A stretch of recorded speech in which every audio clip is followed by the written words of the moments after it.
important, I think, for some of us from our society, where Christianity has intruded, not always in very positive, ethical ways, intruded for the sole purpose, very often, of preparing the way, a kind of avant-garde for the real stormtroopers of commerce, imperialism, colonialism, exploitation, disdain, racial disdain, etc., etc.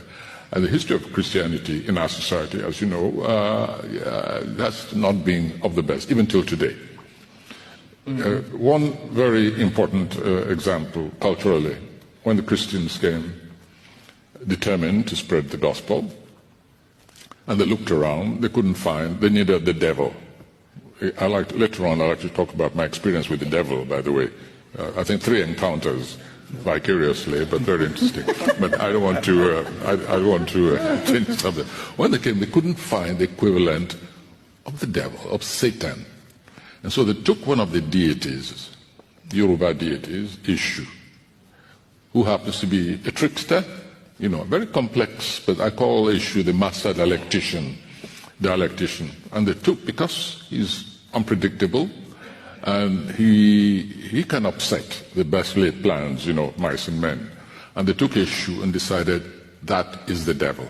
And they distorted the entire ethical structure that was based on the Yoruba pantheon, the various deities of various departments of existence, phenomena, conduct, relationship, on which a whole, functioning ethical structure had been built.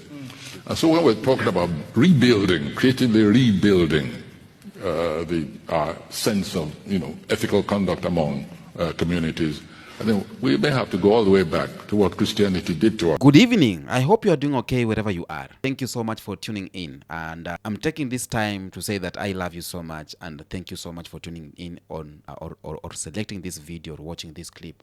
Now, I want to talk about how they try to demonize African spirituality or black spirituality, because as I grow up older, day by day, I'm learning new things. I'm learning about African spirituality. I'm learning about that they demonized it, or they called it witchcraft, a number of things. But God of black people is rising again. God is rising again in his true color, and we are seeing it. Because when they call it witchcraft, they call it evil.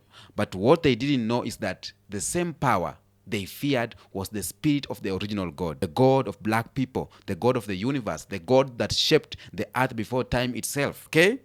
Grand Rising kings and queens from Africa and across the ocean, welcome so much. Now, the truth is simple, but it's very powerful. Okay? Because they did not enslave just our bodies, no, but they tried to enslave our souls. They tried to erase us. They tried to enslave our minds. When colonizers came to Africa, they came not just for gold and land, but they came for spiritual control too.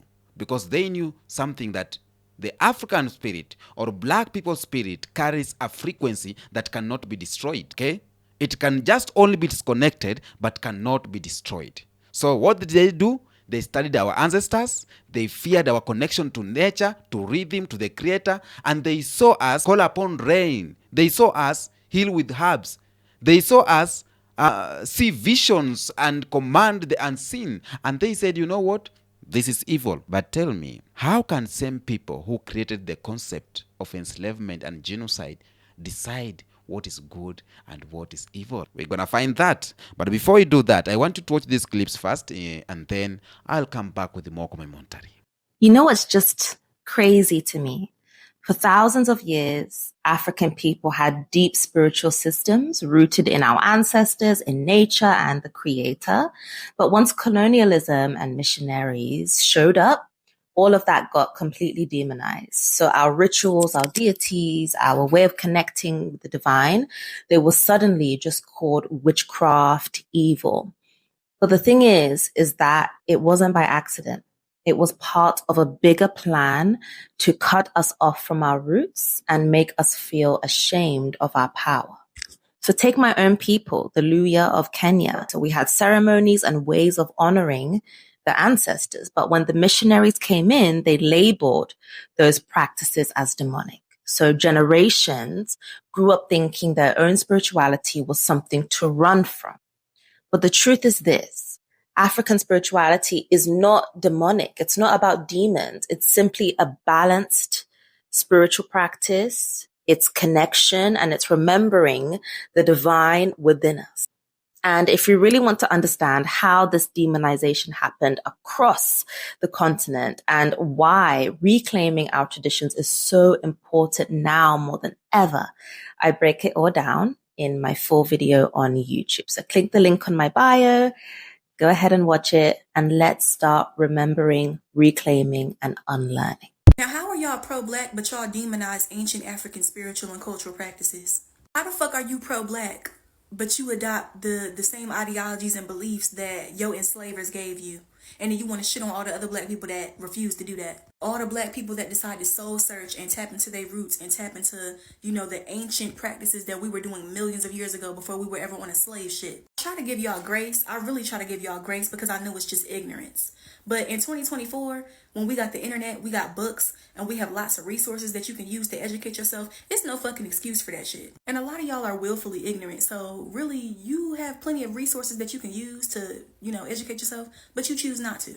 Now, everybody can do what the fuck they want to do, think what you want, do what you want, but stop shitting on other people. They got the balls to be themselves and, soul search and do something different. And a lot of y'all ain't in no position to be judging anybody any fucking ways, because for those of y'all that know, that have been on your journey, a lot of people will never understand the peace that you have. They will never know that peace. They will never know that inner fulfillment that you have. And another thing, a lot of y'all like to talk shit about witchcraft and try to demonize that too. I personally don't consider myself a witch. I consider myself to be an alchemist. Witchcraft is literally using candles, herbs, and plants, putting all of those elements together and setting an intention to make something happen and to bring something into your life. What the fuck is wrong with that?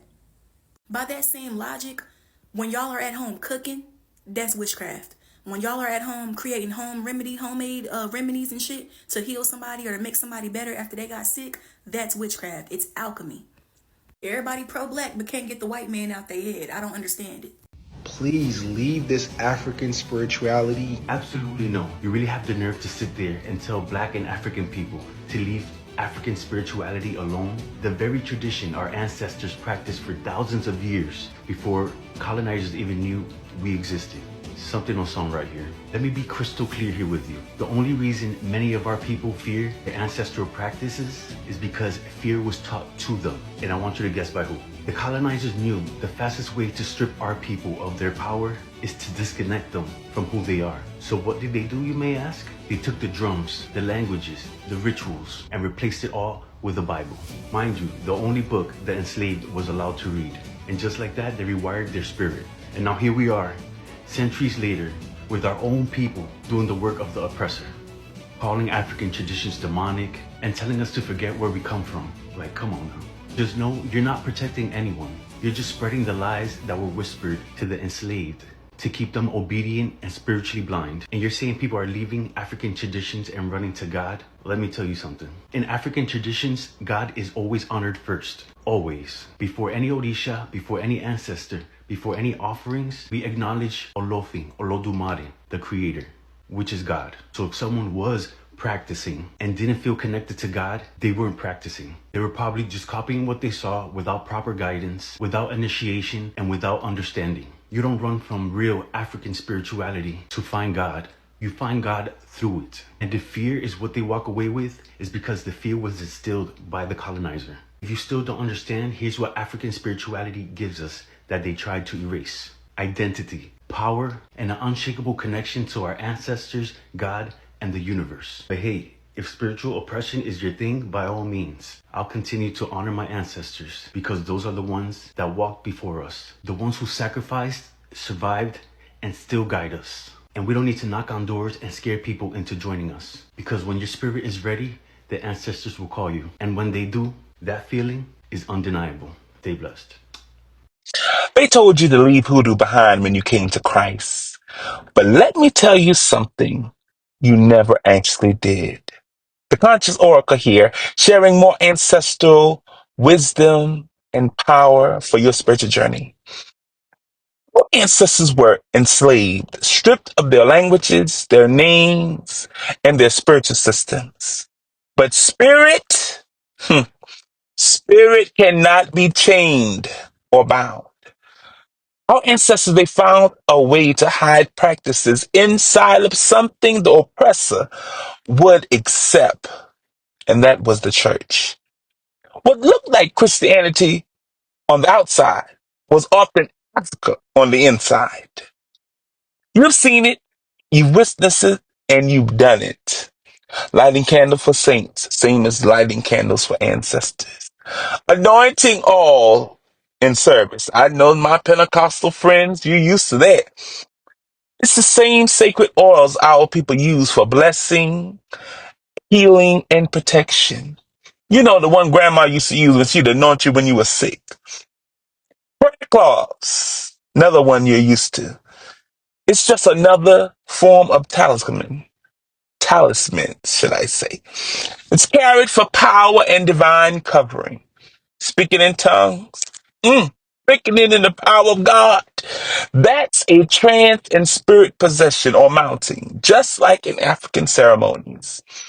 Oh, let me not forget, call and response in the choir or church singing. That's just the drum circle in another form. Or ring shots our ancestors used to do on the slave plantation. See, the truth of it all is a lot of what we call church tradition, especially in the southern regions, isn't in the Bible at all. It's the spiritual DNA of Africa that survived. Even under the lash, even under the forced conversions, they tried to bury our practices and make us divorce them, but they only buried the seeds. And those seeds, beloved, are still growing, maturing, and sprouting up everywhere in our worship today. Hoodoo never left.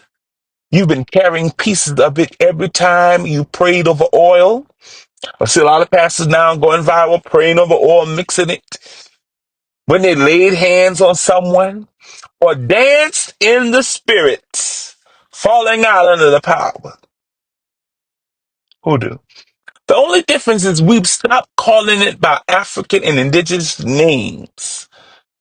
And it's time, my friend, to call it what it is, without fear, without shame, and without apology. Beloved, if today's message woke something up in you, then this is your sign to take the next step in returning to your roots, in returning to your ancestral practice. Join me next Wednesday, August the 6th, 2025, as I'm launching a 4-week intensive called Deconstructing the Bible and Decolonizing Faith. A lot of people have the question of why are we deconstructing the Bible or decolonizing faith at all? Well, beloved, most of our people, especially of African American heritage, that's all we have in home. In this 4-week intensive, we're going to go deeper into these truths. We'll break down how religion was used to control, colonize, and disconnect us, from our divine power, and how to step back fully into your own spiritual authority. And if you're ready to unlearn the lies and reclaim your birthright, I want you there. Register today for the last few spots that's available. You can do that through emailing us at the Soul Awakening Sanctuary at gmail.com. And if you need sacred tools to walk this path, we've got you covered through the Conscious Oracle Metaphysical Shop. Shop is stocked and loaded with anointing oils, candles, dressed candles, regular candles, manifestation and abundance sprays, so many different things, spiritual baths, so much more to help you elevate and keep your energy aligned for your purpose. If you're ready for your personal spiritual guidance, I also offer through the Sankofa Spiritual Solutions, tongue-tied here. We offer prophetic readings, one-on-one coaching sessions, and spiritual consultations. So many things, all through the Sankofa Spiritual Solutions. And you can shop with us order your supplies, and book your readings, your sessions through emailing us at the Sankofa Solutions, Sankofa Spiritual Solutions, that is, LLC at gmail.com. The time is now. The ancestors are calling, beloved. The spirit is stirring. Let's get on the move and return to your heritage. We've left it long enough. We've let it stay dormant long enough. Now it's time to return to who you truly are. No matter where you come from, your background, your creed, your color, it's all of our time. The Spirit is calling us to return to our roots. Are you ready? Conscious Oracle, Chief Apostle Veronica Israel here. Love you lots. Until next time. Mwah. Welcome back. Now, there is a spiritual war that was going on because it was just never about religion. It was about power. Let's be honest. What happened in Africa wasn't about bringing the new God. What happened in Africa back then, it was about breaking the blood or the bond between the African and the divine. Okay? So they knew if they could disconnect you from the spiritual power, they could control your mental and your economic power. They knew. So missionaries came with crosses, but behind them came armies. And they say that this is the way to heaven, okay? While saying that, they looted your land and wrote your identity. So that's what they did. But what they feared most wasn't your weapon. What they feared was your spiritual knowledge. The knowledge that says God is within, that says the ancestors walk with us. The knowledge that says the sun, the moon, and the earth are a part of the divine circle. But the truth is rising again today. Okay? That's why I'm here. That's why I've learned as a youth, as a young fella from Nairobi, Kenya, from Africa, the place where they say there's no knowledge. I'm learning about these things. And I'm happy that we are learning too. Okay? Now, they demonize our spirituality. They demonize our, the drums. They demonize everything about us. But they couldn't silence the heartbeat. Every time a drum beats, African drum, every time it beats, they just saw rebellion. Every time we dance as black people, they saw unity. They are seeing unity, because rhythm connects the physical and the spiritual. So what they did, they banned the drums, destroyed shrines, silenced priests and priestesses, and they renamed our gods. Okay? They told us that, these were false gods. Okay? But they took our same symbols and used them in their own temples. The cross taken from the Ankh symbol of life. The halo taken from sun disk over Ra's head. The angels shaped from Neteru divine forces of Maat. They copied, they rebranded, and they erased. But you can never erase the original frequency. That's the beauty of this thing. And that frequency is returning right now. It is returning in you. It is returning in me. It is returning in millions of awakened black souls around the world. Okay? Now, the time we are entering right now is what prophets like Marcus Garvey, Dr. John Henry Clarke, and Dr. Joseph Ben saw coming, a spiritual renaissance. Because theory or history is not just about what we have been through. History is about what is coming next. Right now, we are returning to understanding that the God of black people, the creator of the universe, never left us. We were just made to forget his name. But the Bible too was edited to remove African content. The Kemetian scrolls were hidden. The Yoruba and Akan wisdom were ridiculed. Everything is aligning again and we are going back to the drawing board. Now, this is a quote I want you to reflect on. To control our people, you must first control what they think. Okay? To control our people, you must first control about they think about themselves, and how they regard their history. That is the quote from Dr. John Henry Clarke. And that's exactly what they did. They changed our gods so that we would change our goals. Get that? They changed our symbols so that we would lose our source. They changed our identity so that we will feel divine, or we will never feel divine. So let me tell you, right now the veil is lifting. How? You see, the God of black people, the God that walked with the first human, is not a man sitting on a cloud. He is energy, he is truth, he is balance, and he is the rhythm. Okay? He is the sound in your drum, he is the beat in your heart, and the light in your skin. So there is something they fear. They fear that knowledge of black people, because once you realize as a black man, once you realize that God is within you, then you can't be enslaved anymore. Now, look what's happening. From African to diaspora, something is happening. The reconnection is happening. You know, black Americans are returning to Africa. That's number one. Number two, Africans are reclaiming their ancient wisdom. Number three, Caribbeans are rediscovering their roots. That's what is happening. And this is not coincidence, but this is spiritual prophecy unfolding. The children of Africa are returning home, not just physically, but spiritually. The God of black people is saying that my children, rise, because your time is now. Okay? Your time is now. Let me talk about the hidden war against black soul. Because they didn't just change us once, they changed us with a number of things. They had our minds too. They didn't need whips, okay? Once they had our prayers. Because the greatest weapon ever used against Africa wasn't the gun. The greatest weapon ever used against Africa, it was religion without truth, okay? So when the colonizers realized that Africa had unbreakable physical strength, they did something else. They went for something deeper, spiritual strength. You, who you are, your soul. They studied African spirituality for decades. They saw that every village has priests, every village has priestess, every village has herbalists, prophets, drummers, seers, elders who understands the balance between the physical and spiritual worlds. Sorry for that. Now, this wasn't idol worshippers. They were scientists of the unseen, okay? And they knew how vibration affects the soul. He knew how the herbs heal the body and how sound changes energy. But when invaders came, they said this, that these people, they are worshipping demons. And they told Africans that the spirit they have known for thousands of years is evil. And suddenly the lie became global. And the lie have lived on over generation and generation and generation. They rewrote our divine blueprint. Religion was turned into colonial project. The Bible, once filled with African lands, African names, and African bloodlines, was rewritten through Europeans' eyes.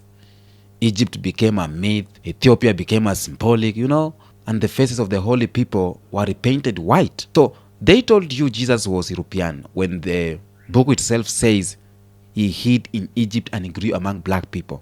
They told you that Moses was white, and when he was mistaken for an Egyptian, a man of dark skin. They told you that the Garden of Eden was in Europe. And when even archaeologists themselves shows the beginning of humanity was in Africa. So what did? They erased the origin of God reflection, the black image of divinity. But the spirit of truth cannot be colonized forever. Even in the few days of slavery, some Africans refused to abandon the gods of their ancestors. For example, in Haiti, they called upon Papa Legba, Ogo, the Ezule, and the world called it voodoo. But it was those same voodoo spirit that gave the Haitian slaves the power to defeat the French Empire, the first successful slave revolution in modern history. In the Congo region, prophets like Simon Gimbangu rose up preaching that God is not European, and they jailed him for 30 years for saying that truth. In South Africa, prophets like Isaiah Shembe combined Christianity with African spirituality, reminding people that God spoke through nature, rhythm, and dreams. In the America, the enslaved turned sorrow into soul, and they took spiritual hymns and blues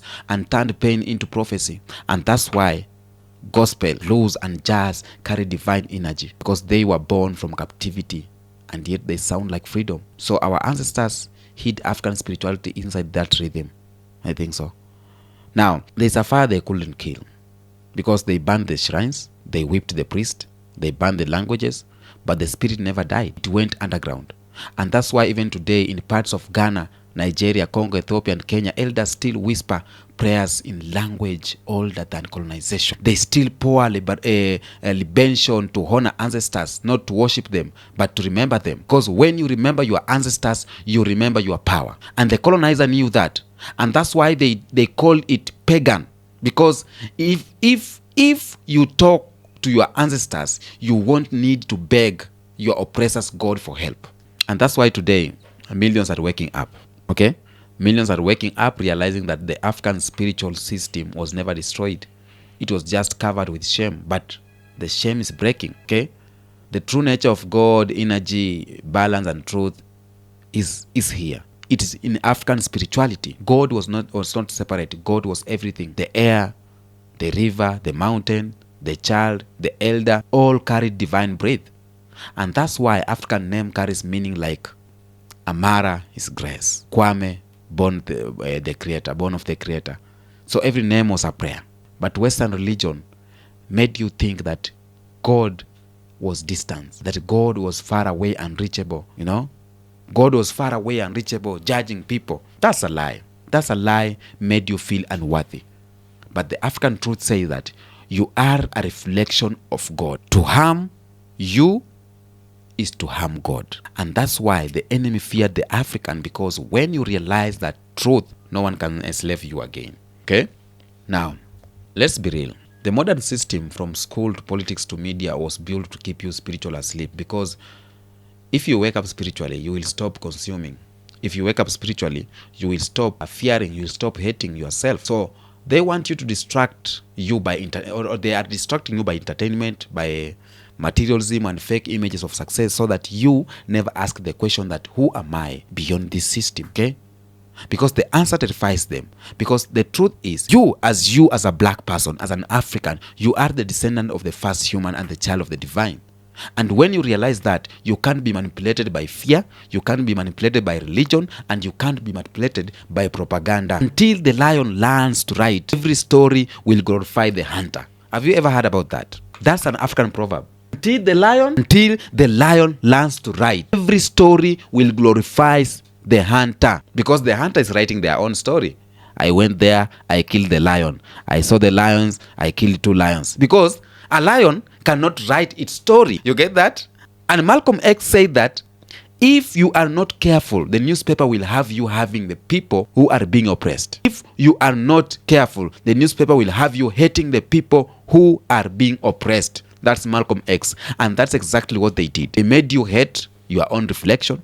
They made Africans afraid of their own drums, their own gods, and their own roots. But we are in the new era. We are in the new age, the age of spiritual reversal, where black man and black woman are rediscovering their true strength or their spiritual crown. And we have signs of awakening. Just look around. Black Americans are studying Yoruba right now. Caribbeans are honoring the Orishas again. Africans are learning Kemetic science. Diaspora are meditating, are fasting and manifesting with ancestral wisdom. Even white people now study African energy and call it quantum spirituality. People are realizing what our ancestors already knew. The energy, thought, and nature are one. But let me tell you this. The awakening is not for revenge. The awakening is for restoration, because the God of black people is not just rising to punish, but he is rising to reclaim balance in a broken world. Okay? Let me tell you something. We have the return of divine justice. The same systems that used religion to enslave are now collapsing under their own lies. Churches are amplifying. Young people are questioning. The energy of truth is shaking the old foundations. You can't build heavens on stolen land. You can never preach love while justifying oppression. You can't say that God bless America while cursing Africa. And Africa is the cradle of creation, if you have to know. So every mind that wakes up is a divine weapon. Every soul that remembers is a spiritual revolution. Okay? Now, this was prophesied that after 400 years, the children of Africa scattered across the world will rise again. And the time is now. You can feel it in the music, in the art, in their voices, from New York to Nairobi, Accra, Atlanta, all the way. The same frequency vibrates. We are rising as black people, not through war, but through wisdom. Okay? Through harmony, not through hate. Because this is not just a cultural return. It is a spiritual restoration. Family, understand this. The system that demonized Africa's spirituality is trembling, because the truth that they tried to bury has resurrected inside you. Okay? You are not what they said you are. You are what God whispered when he created the first human in the soil of Africa. Okay? I love to go on and on and on to talk about the spiritual revolution, because the spiritual revolution is not on TV, it is in the soul. Okay? People right now are beginning to ask questions. Why were African spiritual system demonized? Why does every Asian symbols of life trace back to Africa? Why are people across the globe feeling drawn to Africa again? So these are not coincidence questions. These are spiritual callings. The same spirit that guided the ancestors through slavery, colonization, and exile are now whispering again. Okay? And Africa, don't forget, it is the heartbeat of the planet. Science has confirmed it. History has confirmed it. that Africa is the heartbeat of the planet. But no matter how they rename it, the spirit remains African. Right now, diaspora remembering the healing of the diaspora wound is happening because 500 years the African body was broken, scattered across the continents. But in the spirit world, those pieces were never separated. Okay? I'll say this. The return is not physical of the people. The return is spiritual. Okay? It's happening through awareness, through unity, and through love. And Africa's spirit is rising again. And the God of black people is not just rising, he is leading. So as we move on, I'll say this. They try to demonize our spirit, but the awakening that is happening, I love it. And I know you can feel it too. Tell me in the comment section what you think about this. Until next episode, peace out.